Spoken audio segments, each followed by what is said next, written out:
JUI जे काफ़िले खे Karachi tool plaza वटि रोकियो वियो आहे।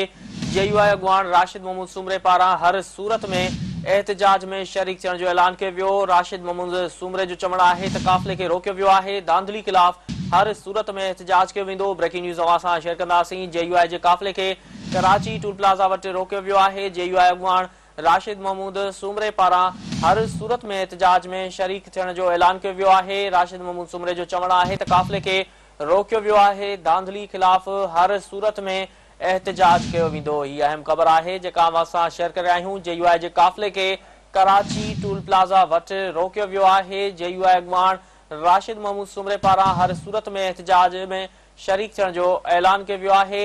राशिद महमूद सूमरे जो चवणु आहे त काफ़िले खे रोकियो वियो आहे। धांधली ख़िलाफ़ हर सूरत में एहतिजाज कयो वेंदो।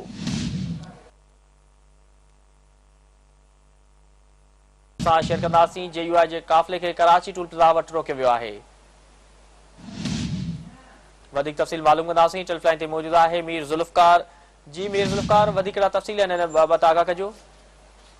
जी तव्हांखे ॿुधाईंदो हलां त अॼु जेयूआई पारां सिंध असेंबली जे आॾो सिंध में थींदड़ मुल्क में थींदड़ इलेक्शन जी मुबैना धांधली ख़िलाफ़ एहतिजाज जो ऐलान कयो वियो। उन सिलसिले में सिंध जे मुख़्तलिफ़ ज़िलनि खां जेके काफ़िला अची रहिया हुया उन्हनि खे जेको आहे पुलिस टूल प्लाज़ा कराची वटि रोके छॾियो आहे। इन एहतिजाज जी अॻुवाणी जेयूआई जो अॻुवान राशिद महमूद सूमरो हुयो करे रहियो हुयो त उनखे जेको आहे टूल प्लाज़ा ते रोकियो वियो आहे ऐं उहे काफ़िला उते बीठल आहिनि। पुलिस जेको आहे उन्हनि खे रोके छॾियो आहे त उन्हनि उते ई जेको आहे राशिद महमूद सूमरे जी अॻुवाणी में एहतिजाज करे ॾिनो आहे ऐं हैदराबाद खां कराची ईंदड़ वेंदड़ जेका ट्रैफ़िक आहे उहा मुअतल थी वई आहे।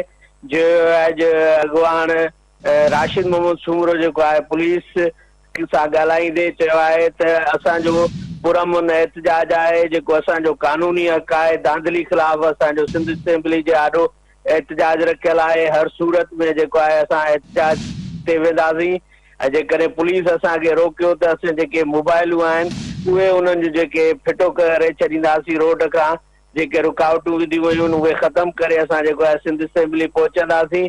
पर जेको आहे पुलिस इंतिज़ामिया जेको आहे उन्हनि खे उते रोके छॾियो आहे। उन्हनि उते ई जेको आहे एहतिजाज शुरू करे छॾियो आहे। जी ठीकु आहे।